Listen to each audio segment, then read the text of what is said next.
Still there. It's SHADEZ Agrotainment Agriculture today, and the station is Wave 91.7 FM Port Harcourt, your everything on PlayStation. My name's Big Daddy on radio, the over one.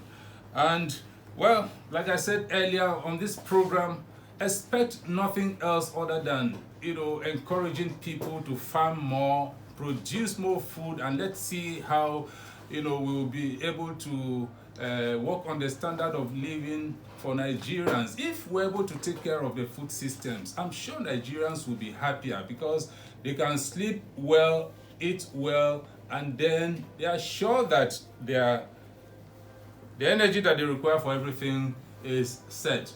Okay, when we went on that short break, I heard quite a lot about workforce safety, workforce security, and just a few days from today, Saturday, 6 a.m., that's when that is going down. If you're there, wherever you are in Port Harcourt and outside Port Harcourt, this is opportunity for you.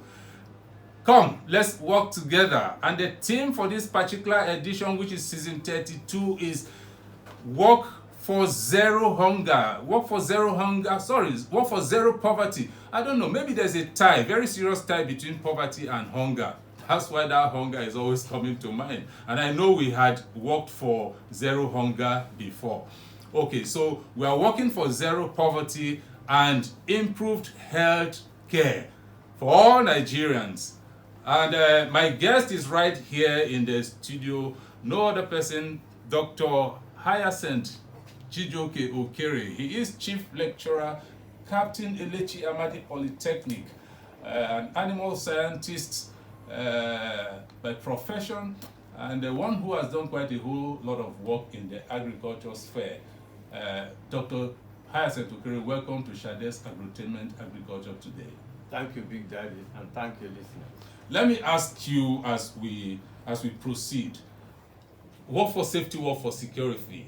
Season 32 is here, meaning we have done season 1 up to season 31.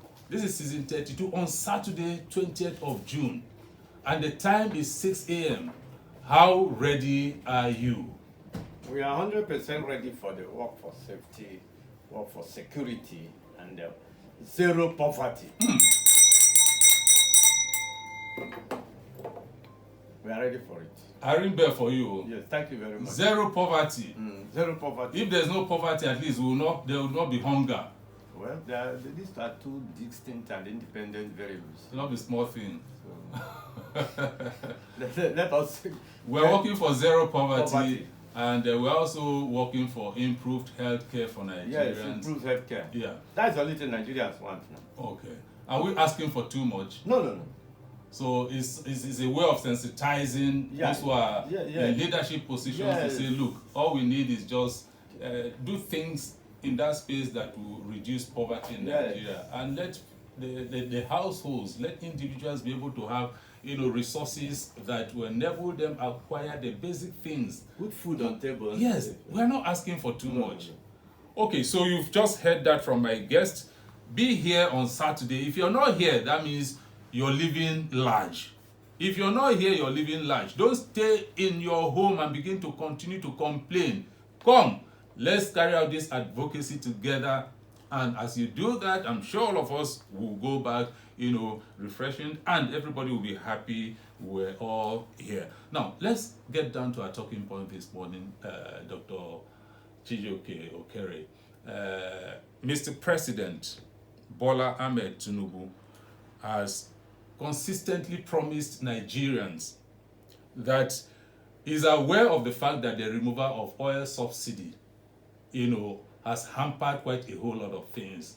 But that he has promised Nigerians that he would do everything possible to reduce the cost of food and transportation. And there are certain strategies that he has earmarked, he has put in place. Now, the question is, how feasible is this? Are the strategies working? Are they impacting the people? Or is it just by making a statement and we are not measuring whether we are getting anywhere, either in the next 1 month, 2 months, 6 months, 1 year, as the case may be, since that statement was made? Fuel subsidy gone. Dr. Okere? Thank you very much. In the first place, you said it's a promise. It's only one person, one being I know, or if not a, that promises without failing. That all the promises must come to pass. Are you referring to God? I'm sure. God is the only one that promises somebody. Instead of things to make his promise not to come true, not to fulfill it. God, it's not, nothing can change God's promises. But human beings, unavoidable unforeseen circumstances beyond their control may influence their promise or affect their promise. It looks like it's a way of, sorry to interject, a way of holding brief for Mr. President. I'm not holding brief for anybody. I'm presuming, and that presumption should not be taken for granted. It's a presumption. You see, he made promise that he was going to reduce cost of food and cost of transportation.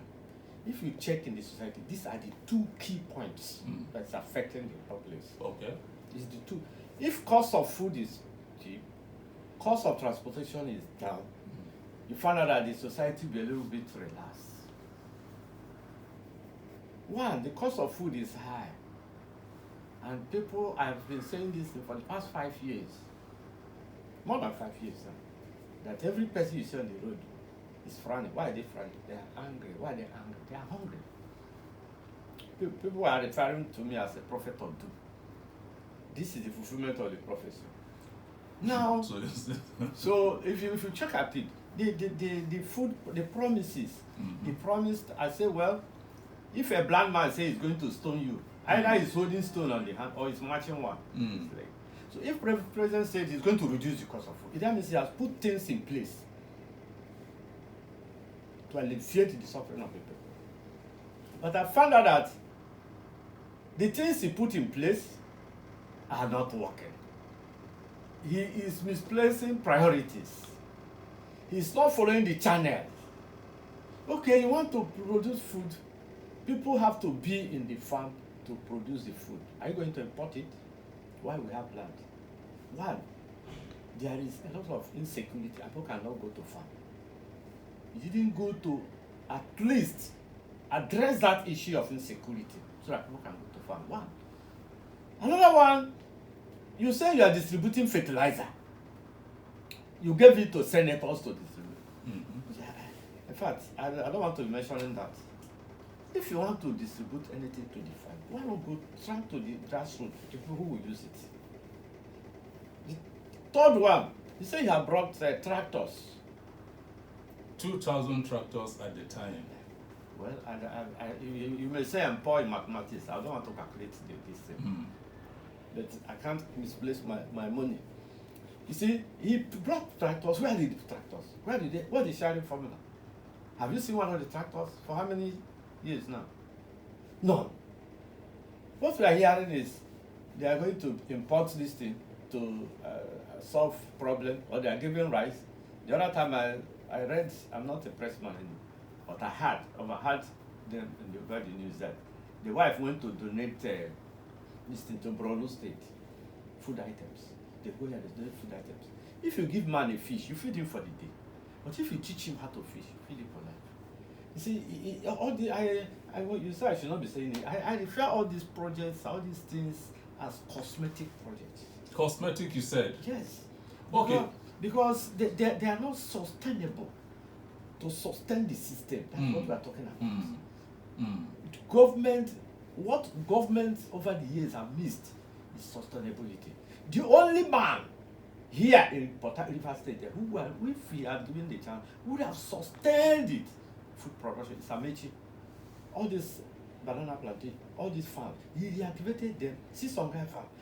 These things we are bringing our food. If we have sustained it, at least we have solved our food costs. We have reduced it by 40 to 50%. What a beautiful reference. You are not the only person. Almost all the time, when it comes to talking agriculture, resource people will always refer to Governor Amechi when he was the governor of Rivers State, how far he went with agriculture, and that if there was sustainability by now, some of these things that we are talking about, food insecurity, would have been history. But now, some of the areas you have highlighted. Number one, you've talked about you faulted the distribution of fertilizers in Nigeria by the federal government through political channels that never got to the farmers. Wow. You also talked about,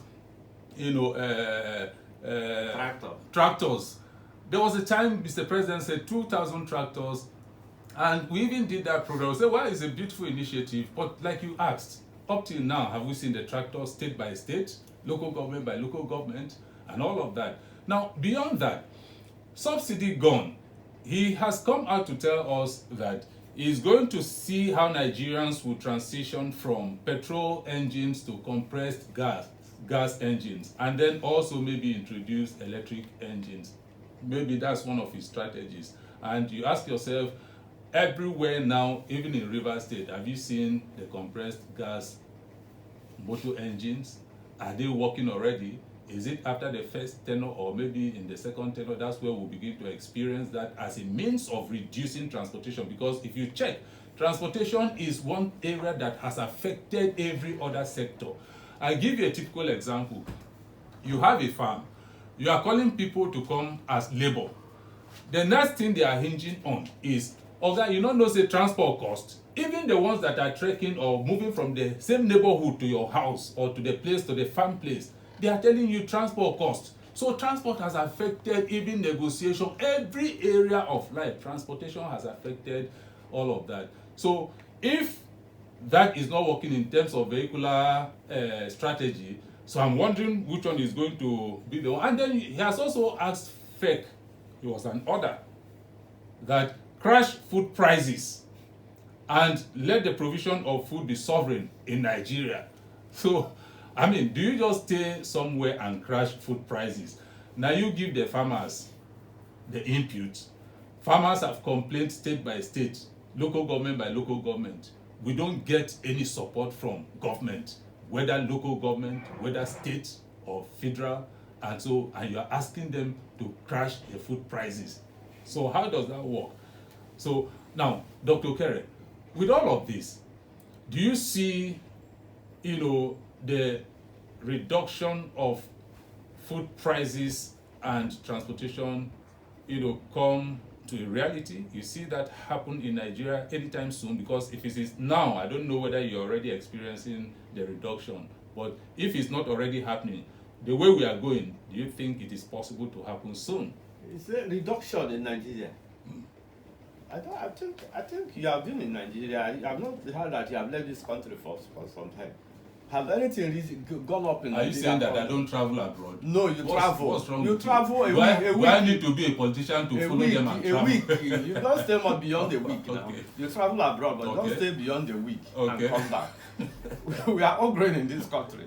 Even if they have reduced the distance, the Dangote is bringing down the distance. Nothing will come down. Nigeria, if anything goes up, that are going to come down. It are not.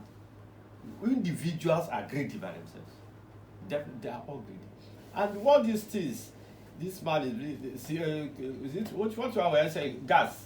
Yeah, natural gas. Like all these new compressed gas vehicles. Rather than using fuel, you use gas. How cheap is even the gas? I don't understand. Cooking gas, how much is it? The other ones. But it's not cooking gas. Yeah. I know now. How many people afford that? Okay. The vehicle, how many people can do that conversion? And even if they do it, how do they get the gas? So those ones, in fact, we are talking about immediate things that will give us food. But the transportation will not. Well, they managed to bring buses. I think there was a time they brought buses that transports would come down. Transport. Those buses are not good projects. Okay, Dr. Kerry, I'll come back to you shortly, but we'll go on a short break.